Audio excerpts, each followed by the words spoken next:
July 2000. In the calm summer waters off Canada's eastern province of Newfoundland, a sight not seen here for a millennium appears on the horizon. A fleet of Viking ships. As part of a year-long celebration commemorating the Viking discovery of North America 1,000 years ago, more than a dozen replica Viking ships have sailed here from as far away as Scandinavia. Their destination is the only authenticated Viking colony in the Western Hemisphere, Lonzo Meadows, located at the northern tip of Newfoundland. As the ships slowly sail into the bay, the waiting crowd cheers their arrival.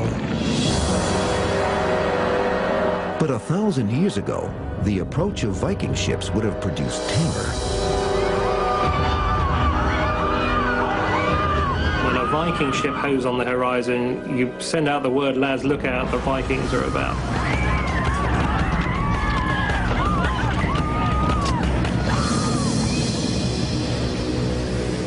Who were the Vikings, and what lured them to sail to the ends of the known world? The term Viking has its origins in the Old Norse word vik, meaning bay. These seafarers first made their appearance along northern European trading routes in the 7th century AD. Originally, the Viking homelands made up the Scandinavian countries known today as Norway, Denmark, and Sweden. Vast stretches of dense forest and high mountains, broken only by broad inlets or fjords. It is from these sheltered waters that the Norsemen of the 8th century first go a Viking. But why? There were a number of different factors which prompted people in the Viking period to go Viking. One, of course, was better weather. In the 7th century, ice sheets all over the world recede. The Earth becomes a warmer place, providing a longer growing season in the north. The population swells. So you had a lot of people in a finite amount of space, and many of them were developing very sharp elbows. That just wasn't room for all of them within Scandinavia. At the same time, Viking shipbuilders make a technological breakthrough. I think the basis for their success must be the Viking boat.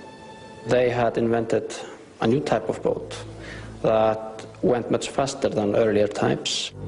Historians first uncover evidence of these ships in April of 1880. On a farm overlooking Oslo Fjord near the small village of Gokstad, a curious farmer begins digging into a huge mound of earth on his land. Known as the King's Mound, legends tell that a Viking warlord and all his treasure lay buried beneath it. Archaeologists who take over the dig find an astonishingly well-preserved Viking ship that had been deliberately buried. Scientific dating places the burial around the year 850 AD, the dawn of the Viking Age. Aboard the ship in a tent covered over with clay, diggers find the body of a Viking chieftain. Interred with him are all the supplies and tools a warrior might need in the afterlife. But the prize discovery is the ship itself, measuring 76 feet from stem to stern and finely crafted from solid oak. The Gokstad ship represents a quantum leap in shipbuilding. No other seafaring culture of the time could build such a swift yet sturdy craft. Its solid keel and shallow draft make it an extremely nimble ship, capable of crossing vast oceans or sailing up shallow rivers. As their shipbuilding technology advanced, they could simply apply their rules and navigational aids and all the rest of it to traveling greater distances. The kind of vessel found at Gokstad is an early warship. The Vikings would eventually develop this design into a fearsome new weapon. The Viking Dragon ship. They did manage to come to the shore very rapidly, and then they could disappear quickly as well.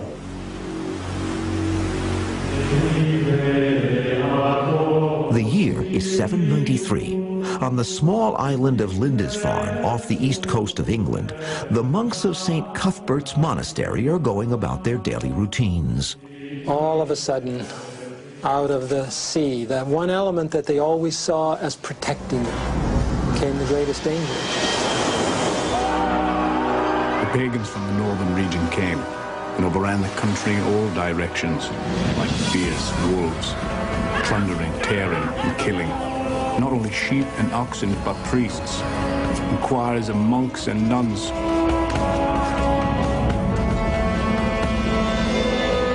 Monasteries were richly apparelled in all sorts of ecclesiastical bits and pieces, paraphernalia, whether it was crosses, reliquary boxes, all sorts of rich, bejewelled, gold and silver stuff. And that's what the Vikings wanted. The attack on Lindisfarne is the opening salvo in a 200-year Viking assault on the Western world. From the British Isles to the steppes of Russia, from the Holy Roman Empire to Moorish North Africa, no one is safe from the heathen onslaught.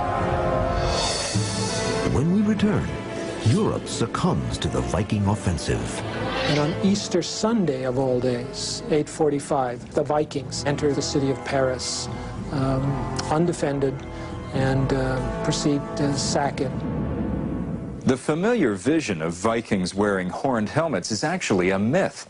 The image was apparently popularized by scenic designers working on Richard Wagner's 19th century operas. History's Mysteries will return on the History Channel. We now return to Vikings, Fury from the North on History's Mysteries. The attack on the English monastery of Lindisfarne in 793 marks the beginning of an all-out offensive by Vikings, attracted by the growing wealth of Christian Europe. The beginning of the Viking Age comes at a time when Charlemagne is the ruler of Northern Europe. The scholar Alcuin, an English monk in the court of the Holy Roman Emperor Charlemagne, writes, "Never before has such a terror appeared in Britain, and never was such a landing from sea thought possible." Charlemagne built up the defenses of the continent against Viking attacks deliberately and consciously, and was able to maintain a system that prevented the Vikings from serious inroads into the continent. Following his death in 814, his son Louis the Pious was less careful. Soon, Viking ships are a familiar sight all along the northern coast of France and throughout the British Isles. Attacks are frequent and brutal. Their biggest asset was surprise. They were past masters of the hit and run, smash and grab raid. In 845, a Viking fleet of 120 ships sails up the River Seine. Led by the Danish chieftain Ragnar, their goal is the rich farmlands of the Marne Valley beyond Paris. Ragnar Leatherpants, as he comes to be known, for these great woolly pants. There is a Viking who is, in the true sense of the word, a rascal and a great warrior, and adventurous. King Charles the Bald quickly gathers an army and races to intercept the Vikings. But as the massive Norse fleet approaches, Charles foolishly tries to defend both banks of the river. In effect, what Charles has done is cut his forces in half. The Vikings quickly overwhelm the smaller French army, taking more than 100 prisoners. Then, as a lesson in Viking ruthlessness, Ragnar hangs his captives in full view of their comrades. The Vikings meet with no further resistance as they forge ahead toward a rich prize. And on Easter Sunday of all days, 845, Ragnar enters the city of Paris, undefended, and proceeds to sack it. Hoping to salvage the city, Charles offers to pay in silver if the Vikings will leave. It is the first of many payments made to the Vikings, known as Danegeld, meaning literally Danish money or payment. You can't beat them militarily, let's buy them off. And for Ragnar, it was the payment of 7,000 pounds of silver that Charles the Bald gave him, with the understanding that he would not come back. But Danegeld is a strategy doomed to failure, for it only encourages the raiders to return time and again. If payments are not met, the Vikings punish their victims by cutting a slit in a nostril. The term paying through the nose is still used today. Yet some well-organized efforts are able to resist Viking aggression. After sacking Seville, the capital of Moorish Spain, the Vikings suffer a bitter defeat. The Moors fight back by hurling fireballs at the Viking fleet in the Guadalquivir River, sinking 30 ships. So many Norsemen are taken prisoner by the Moors that the gallows of Seville cannot hold them. All the rest are hung from the city's date palms. For the most part, however, the Vikings remain unstoppable. In the late 9th century, Vikings raid cities around the Mediterranean as far as Constantinople.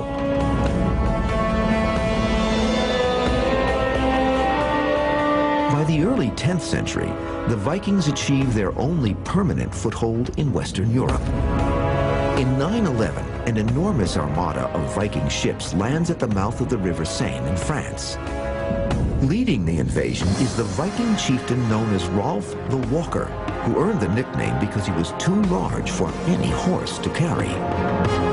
Unable to fight them off, the French king decides to offer the Norsemen a treaty, ceding them the land if they will defend it from other Viking attacks.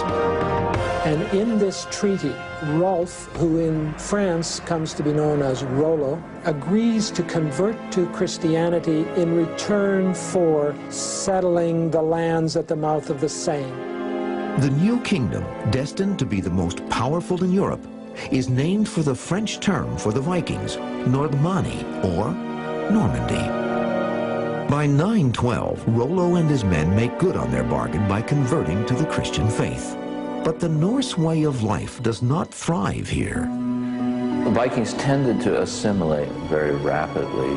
Those people who went abroad on ships, especially to Europe, taking lands by force in England and in France and places like that, they were basically young men, and they took native wives. Within a few decades, even the Norse language is all but forgotten. And yet, the Viking taste for conquest would not die. When we return, the Viking conquest of England leaves a lasting legacy. It is a system where the Vikings, to settle a dispute, will have 12 individuals who speak for one side or the other. Elsewhere in the world, around the year 1000, in Norway, King Olaf decreed that all lands under his control, including Iceland, were officially Christian. In Italy, musician Guido of Arezzo invented the parallel lines known in music as the staff. And in China, alchemists devised an early version of gunpowder for use in fireworks. To search any time in history, please visit the World Timeline at historychannel.com. We now return to Vikings, Fury from the North on History's Mysteries. The modern city of York in northern England enjoys an ancient heritage. The Romans came here because it was a good military base, a naturally defensible position. Today, the architecture of York reflects a much later English tradition. But look closely, and there is evidence of Vikings. 865. England faces a Norse nightmare. Along the east coast, a Viking invasion force of 2,000 men lands on undefended shores. Known as the Great Heathen Army, the Vikings are led by three brothers. The father of these Viking brothers had himself been killed by Ella, the Anglo-Saxon ruler in York. And the tradition has it that they attacked York as revenge against Ella for the killing of their father, who was thrown into a snake pit. Within a year, the Viking army marches on the old Roman city the English called Eoforwic. In the brutal battle, they not only capture the city, but also its ruler, King Ella. Legend has it, the brothers take their revenge on him by carving the blood eagle. The blood eagle is one of those quite violent methods of execution. The Vikings would cut the ribs in the back and expose the lungs, which would then flutter like an eagle in flight. The Vikings then rebuild their captured city, giving it the Norse name of Jorvik. The Vikings seem to have had a major impact and really over a couple of centuries to have transformed the city. They developed an area just beyond the Roman fortress, an area that's today the streets of Coppergate, and this is the area where we found a lot of our most important Viking Age finds. In 1968, the York Archaeological Trust was formed to investigate and preserve the city's historic places. Richard Hall is one of its founders. About 30 years ago, a local bank was putting in some new vaults, and we offered to dig these new vaults out for them. The small excavation opens up a whole new world of Norse artifacts. Soon, other digs in York turn up even greater evidence of the city's Viking past. We found the buildings that were constructed during the period of Viking rule, some of the best preserved buildings from this era ever found in Britain. Here, Scandinavian artisans and craftsmen lived and worked in close quarters. The debris they trampled into the dirt floors remained as a legacy of their crafts. There were smiths who were making knives and tools and some weapons as well. There were leather workers making shoes. There were textile makers churning out garments of all sorts. There were people importing silks from Byzantium to make into nice little silk caps, which were all the fashion in 10th century York. That's how they made their livings. They'd given up raiding. They'd become manufacturers and traders. In addition to the houses, archaeologists find ancient trash pits called middens. These contain a wealth of microbial evidence. We learned an awful lot about diet and farming practices from all the remains of the animal bones and the seeds and all the rest of it that we found. We could tell you about their health. We know that they suffered from tummy bugs. But city life, with all its miseries, has never been an important part of Viking society. What the Vikings of the great heathen army want is England's rich farmland. 866. After taking York, Viking armies fan out over all of northern England, seizing villages and appropriating farms. Over the next decade, the Vikings swallow whole kingdoms, defeating every army that musters against them, except one. In the south, King Alfred the Great of Wessex fights the Vikings to a standstill near the town of Edington. It's the first battle in a long time that the Anglo-Saxons don't lose. And as a result, both the Viking and the Anglo-Saxon sides are willing to talk. In the Treaty of Wedmore, King Alfred grants the Vikings all territories north of the Thames River, nearly half of England at that time. Because in that area they had settled and Danish customs and Danish laws were now in operation, that area became the Danelaw. The Danelaw is soon an attractive colony for Norse settlers. But unlike those who settled in Normandy, they bring their families with them, as well as their language and culture. When you go out into the countryside around, you pass through villages that have Viking age names. They have Old Norse elements in their place names, and they were actually created, we're now beginning to realize, in the Viking period. Governed by local assemblies known as things, the Vikings of the Danelaw leave a lasting impression on the English system of law and government, such as the advent of 12-man juries. It is a system where the Vikings, to settle a dispute, will have 12 individuals who speak for one side or the other. But as in other Norse-held territories, the Vikings of the Danelaw begin to blend in with the native population. Old English and Old Norse are mutually intelligible. They probably conversed with each other. An Anglo-Saxon could live in one part of a valley, a Viking in the other. There was intermarriage between families of Norse and Anglo-Saxon origin. The two languages also begin to merge. Many Viking words and phrases are adopted by the English, as well as aspects of Viking culture. The Yule log celebration is based on a pagan Viking ceremony, and Father Christmas is a Christianized version of an ancient Viking hero. By the end of the 10th century, the vast majority of Vikings in England have converted to Christianity. The result is a break in ties to their homelands and a lessening of Viking raids throughout the British Isles. But why did Vikings so readily convert to another faith? One reason may have been the dark nature of the Viking religion. The end of the world for the Vikings was called Ragnarökur, and it means the doom of the gods. And Norse mythology is quite different from most mythology in that it starts out with the basic understanding that the gods will be destroyed by their enemies. It's usually rather the other way around. And the gods are thus not immortal. Though local cults varied, the main gods of the Viking religion were common to all Scandinavia. There was Odin, the god of war, Thor, the god of the rains and the sky. And then there were the major gods of fertility, Freya and Freyr, who are a twin pair, and women tended to worship Freya and men Freyr, and they were also connected with the fertility of the fields and the fertility of the families. But overall, the Viking gods are a grim lot, at times demanding blood sacrifice, not only animals, but people.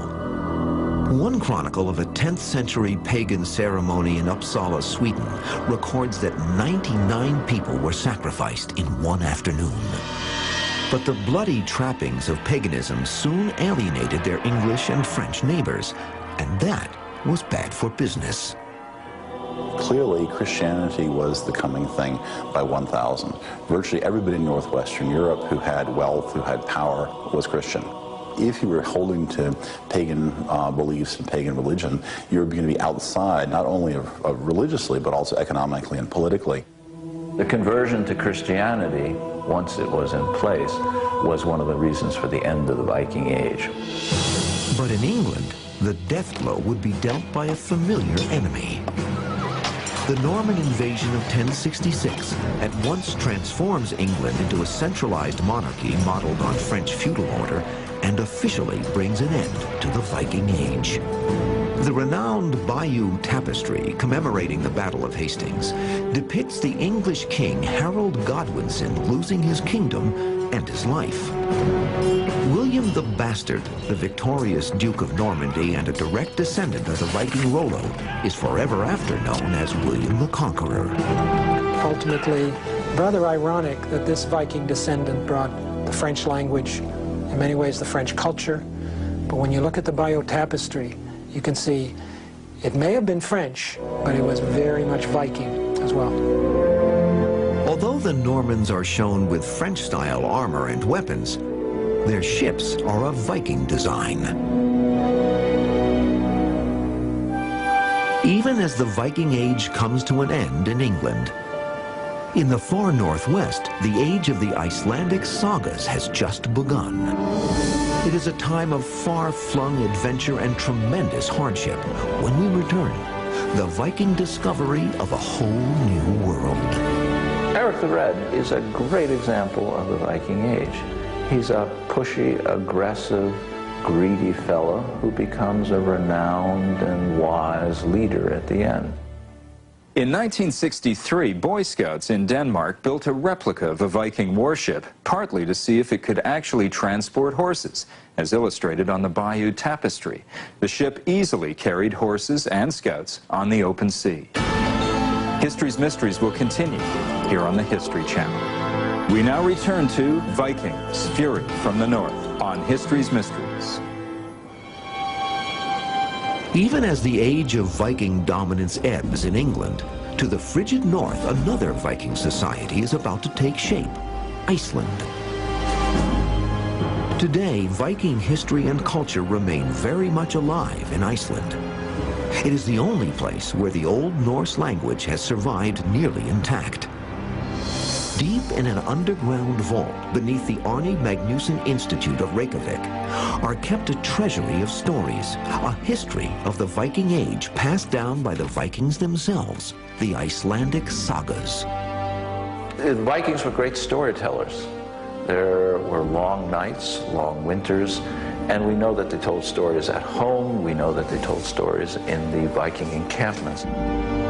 The sagas make up one of the richest literary traditions of medieval Europe. Written on vellum, a form of calfskin scraped paper thin, the sagas are family histories, as well as tales of war, blood feuds, and dangerous voyages into the unknown. A lot of the sagas talk about lands being discovered by accident as people were blown off course. One of the sagas tells the tale of a Norwegian named Floki who set sail in the year 860 with the hope of founding a new colony. The traditional story of how Iceland got its name was a nasty surprise that an early explorer got. Coming to Iceland, expecting to find that this was a warm and friendly place, the story is given that he didn't collect enough fodder to get his animals through the first winter. And then, seeing the land still snow-covered, gave the country its name today, rather unfairly. But Floki's party is not discouraged by Iceland's forbidding name. By 870, the literary sources tell us that the great immigration to Iceland began, and this was one of the great movements of peoples across the Atlantic. 10 to 20,000 people in a period of 60 years came. Rejecting the monarchies that had seized power in Scandinavia, the independent Vikings of Iceland set up a government of their own. In 930, one of the first proto-democratic assemblies in Western European history is born. The Icelandic Althing. The Althing met for 2 weeks in June every year, and all the chieftains of Iceland, with a following of freemen who then worked as judges, had to come to the Althing. A raucous Viking festival, the Althing is held among the red lava cliffs of Thingvellir, a volcanic rift not far from Reykjavik.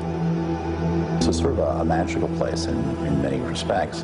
It was magical also in the sense that this is where people came together from all over Iceland to dispute, to settle land claims, to settle feuds. Exchanges were made, marriages were set up, sales were contracted. It was a very busy place. But as their island grows more crowded, the Vikings face hard times. Iceland in the 8th and 9th century was a very different place than it is today.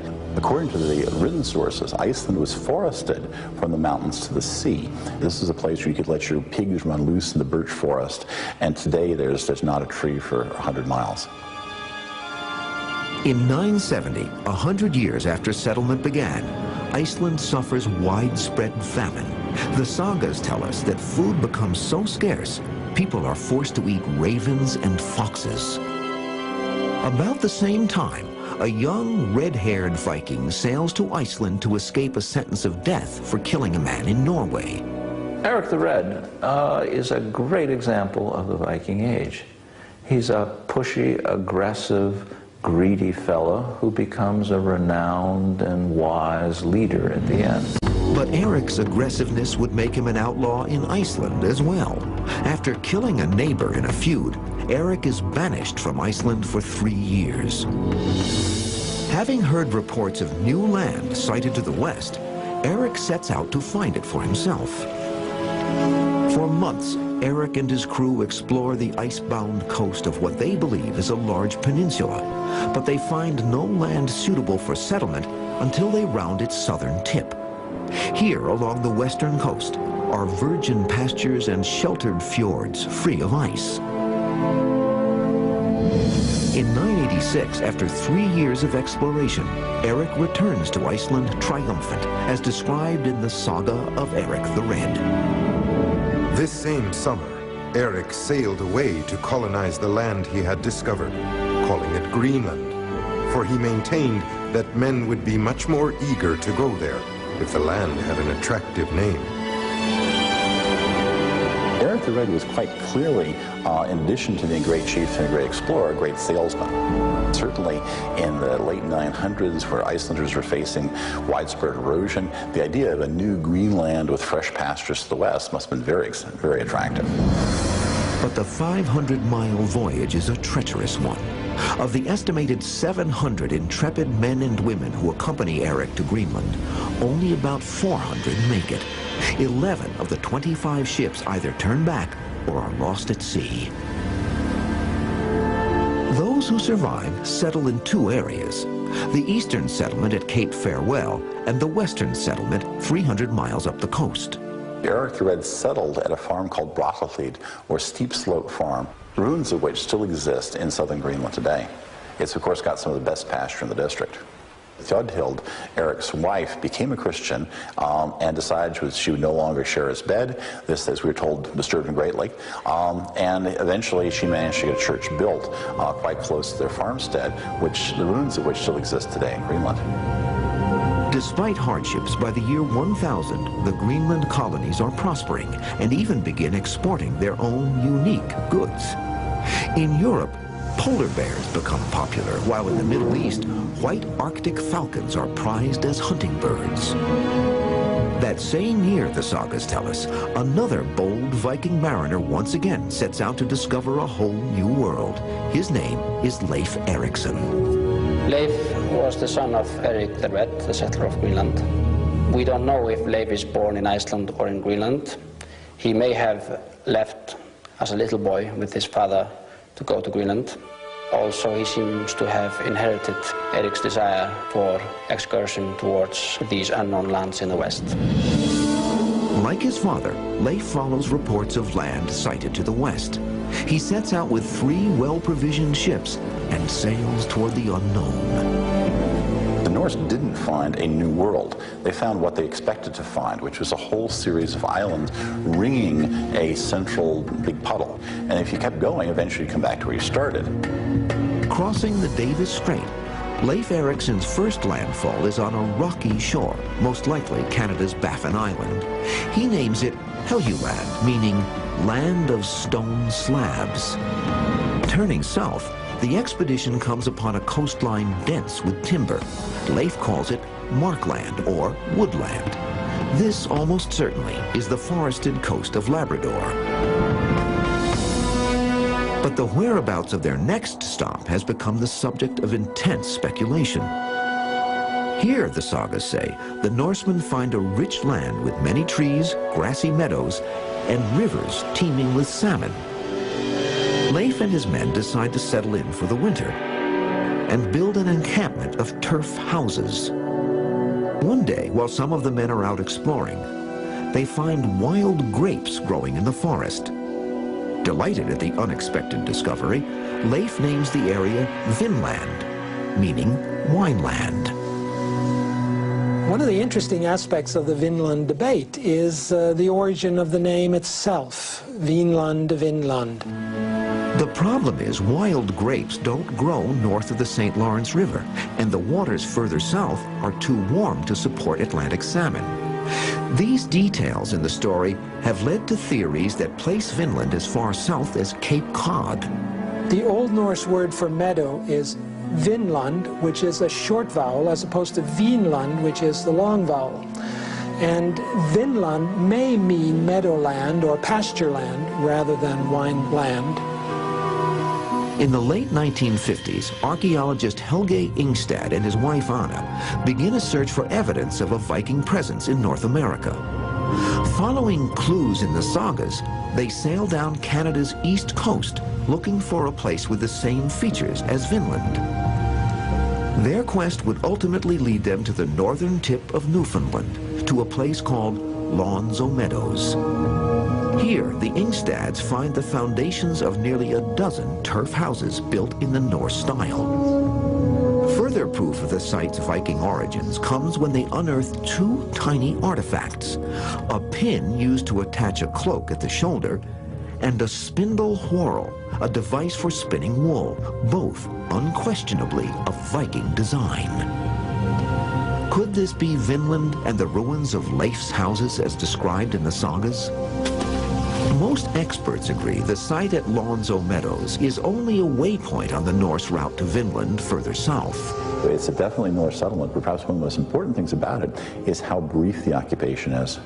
It's quite clear that this was occupied for a few years at most, maybe a decade or so. And the Norse settlement Lawns o' Meadows, like the Norse settlement of Vinland itself, in the long term was a failure. According to the sagas, as many as 4 more expeditions to Vinland take place. All are repeatedly hampered by violent encounters with what the Norse called the Skraelings. Meaning literally wretches in Old Norse, the term is thought to describe both the Thule Eskimos of Canada as well as the native tribesmen of North America. In one battle with the Skraelings, Leif Eriksson's brother Torvald is killed by a tribesman's arrow. The last we hear of Leif, he returns to Greenland to succeed his father as chieftain of the colony. He spends the rest of his days preaching Christianity. Here the sagas end, but did the Vikings leave for good? When we return, controversial evidence suggests the Vikings may have gone even further in their explorations of the New World. How this coin got into this Indian village and into this garbage dump has to be a story in itself. Some days of our modern week are named after Viking gods. Wednesday is for Odin, father of the gods. Thursday for the god of thunder, Thor. And Friday for Freyr, the ruler of peace and fertility. History's Mysteries will be back on the History Channel. You're watching History's Mysteries on the History Channel. In 1355 AD, centuries after the death of Leif Erikson, a priest from Greenland's eastern settlement set sail to visit the church at the smaller western settlement 300 miles up the coast. Father Ivar Barderson had become concerned over reports that the small colony there had been in decline, possibly under attack by Eskimos. But when Father Barderson arrives, no one is there to greet him. The small community, which had endured extremes of weather and distance for 350 years, is abandoned. There are no bodies, no blood, no sign of battle. The people have simply vanished. The Vikings, when they went as far as Greenland and then finally to the North American continent, had reached the end of their limits as far as connections with their homelands. They were not numerous enough to deal with the native inhabitants of America, and they weren't even numerous enough to keep up the Viking colony in Greenland. But if they didn't die there, where did the Norsemen of the Western settlement go? Tantalizing clues have surfaced over the last 200 years that hint at a destination somewhere on the North American continent. But are they real or fraud? In the early 1900s, Canadian Arctic explorer Vilhelmus Stefansson reports encountering a tribe of Inuit living on Ellesmere Island only a few hundred miles from Greenland. That in itself is nothing unusual, but for the fact that these Eskimos had blonde hair and blue eyes, features prevalent in the Norse gene pool. In the 19th and 20th centuries, there was a lot of interest in what happened to the last Norse Greenlanders and what happened to the colony generally. And one theory was that they had intermarried with the Inuit, the Eskimo of Greenland. Other evidence indicates that the missing Vikings may have gone south, winding up in an area that is now part of Minnesota. 1898. A Norwegian immigrant named Olaf Oman claims to have dug up a Viking runestone on his farm in Kensington, Minnesota. On it is carved an inscription purportedly from a lost Viking expedition to the area. But later analysis of both the stone and the language of the inscription suggest it's a fraud, perpetrated by the farmer himself. The Kensington stone is a controversy that grows out of the intense desire on the part of Scandinavian Americans in the United States to perhaps justify their existence in North America. The most credible evidence found in the United States is a Norse penny dating from the late 11th century, discovered in the trash pit of an Indian camp in Maine. How this coin got into this Indian village and into this garbage dump has to be a story in itself, because it dates from a good half-century after the end of the L'Anse aux Meadows settlement. It comes from a later period. There had to be continued contact there. But the fragile links between the Norse colonies of Iceland, Greenland, and Vinland would not endure. By 1450, Iceland loses all contact with Greenland's remaining eastern settlement. 1300 to the 1600 is a time that's often called the Little Ice Age.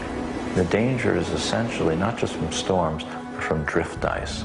Small chunks of ice which come down from the northern flows are extremely dangerous to wooden ships. Iceland, too, suffers bitterly from the change in climate, but it would survive as the last outpost of Viking culture outside Scandinavia. Where you have a persistence of real traditional Scandinavian culture is in places where Scandinavian settlers, men, women, children, everybody, made up the majority of the population, as in the northern isles of the Orkneys and Shetland, the Faroes, and in Iceland. On these wind-swept islands, archaeologists are slowly piecing together some of the puzzles of Viking life. These stones that you see here, this is definitely a significant building. Just when it was built, just what it is at this moment, we have no idea. And you can see these black layers. Those are ash layers from volcanoes. They're called tephra layers. This one is almost surely from the 1500s, when there was a large eruption. But all of the different tephra layers are coordinated with ash that fell on Greenland, and ice core samples which are taken in Greenland are compared to the tephras. So we have a wonderful dating system. This will tell us a lot about these stones. The traces of the Vikings that remain in the volcanic soil of Iceland, or beneath the streets of York, or the turf of Newfoundland, reveal the Vikings to be much more than the marauding horde that medieval propaganda has made them out to be. No more violent than other warriors of the age, they were far more likely to be farmers and fishermen, traders of goods from the far corners of the world, and artisans of prodigious talent. Their unique style and far-reaching vision have left an indelible mark on our modern world. They are us. They are in us. They are in our culture. They are in the language we use all the time. If you want to know what a Viking looked like, look in the mirror. Some historians have argued that the size of the Viking boats described in Norse literature was greatly exaggerated. But in 1997, archaeologists stumbled across a longship at the bottom of a Danish harbor near Copenhagen. It is the largest ever found, 120 feet long, with room for 100 men. Experts speculate the ship went down in a storm, either on its way to or returning from still another Viking conquest. July 2000. In the calm summer waters off Canada's eastern province of Newfoundland, a sight not seen here for a millennium appears on the horizon. A fleet of Viking ships. As part of a year-long celebration commemorating the Viking discovery of North America 1,000 years ago, more than a dozen replica Viking ships have sailed here from as far away as Scandinavia. Their destination is the only authenticated Viking colony in the Western Hemisphere, Lonzo Meadows, located at the northern tip of Newfoundland. As the ships slowly sail into the bay, the waiting crowd cheers their arrival. But 1,000 years ago, the approach of Viking ships would have produced terror. When a Viking ship hove on the horizon, you send out the word, lads, look out, the Vikings are about.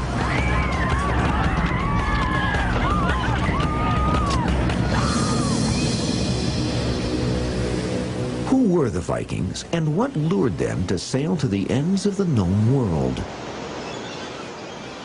The term Viking has its origins in the Old Norse word, or sailing up shallow rivers. As their shipbuilding technology advanced, they could simply apply their rules and navigational aids and all the rest of it to traveling greater distances. The kind of vessel found at Gokstad is an early warship. The Vikings would eventually develop this design into a fearsome new weapon. The Viking Dragon ship. They did manage to come to the shore very rapidly, and then they could disappear quickly as well.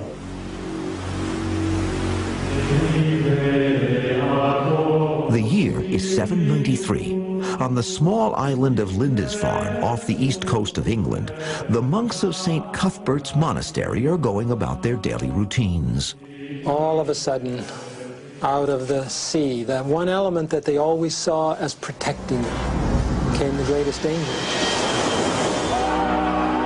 The pagans from the northern region came and overran the country in all directions, like fierce wolves, plundering, tearing, and killing not only sheep and oxen, but priests, and choirs of monks and nuns.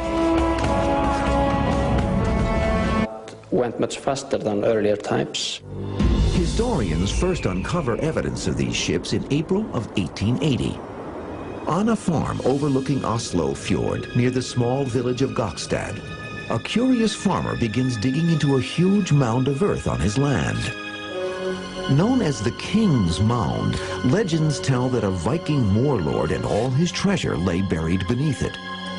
Archaeologists who take over the dig find an astonishingly well-preserved Viking ship that had been deliberately buried. Scientific dating places the burial around the year 850 AD, the dawn of the Viking Age. Aboard the ship in a tent covered over with clay, diggers find the body of a Viking chieftain. Interred with him are all the supplies and tools a warrior might need in the afterlife. But the prize discovery is the ship itself, measuring 76 feet from stem to stern and finely crafted from solid oak. The Gokstad ship represents a quantum leap in shipbuilding. No other seafaring culture of the time could build such a swift yet sturdy craft. Its solid keel and shallow draft make it an extremely nimble ship, capable of crossing vast oceans, Vik meaning bay. These seafarers first made their appearance along northern European trading routes in the 7th century AD. Originally, the Viking homelands made up the Scandinavian countries known today as Norway, Denmark, and Sweden. Vast stretches of dense forest and high mountains, broken only by broad inlets or fjords. It is from these sheltered waters that the Norsemen of the 8th century first go a Viking. But why? There were a number of different factors which prompted people in the Viking period to go Viking. One, of course, was better weather. In the 7th century, ice sheets all over the world recede. The Earth becomes a warmer place, providing a longer growing season in the north. The population swells. So you had a lot of people in a finite amount of space, and many of them were developing very sharp elbows. That just wasn't room for all of them within Scandinavia. At the same time, Viking shipbuilders make a technological breakthrough. I think the basis for their success must be the Viking boat. They had invented a new type of boat that monasteries were richly apparelled in all sorts of ecclesiastical bits and pieces, paraphernalia, whether it was crosses, reliquary boxes, all sorts of rich, bejeweled, gold and silver stuff. And that's what the Vikings wanted. The attack on Lindisfarne is the opening salvo in a 200-year Viking assault on the Western world. From the British Isles to the steppes of Russia, from the Holy Roman Empire to Moorish North Africa, no one is safe from the heathen onslaught. When we return, Europe succumbs to the Viking offensive. And on Easter Sunday of all days, 845, the Vikings enter the city of Paris undefended and proceed to sack it. The familiar vision of Vikings wearing horned helmets is actually a myth. The image was apparently popularized by scenic designers working on Richard Wagner's 19th century operas. History's Mysteries will return on the History Channel. We now return to Vikings, Fury from the North on History's Mysteries. The attack on the English monastery of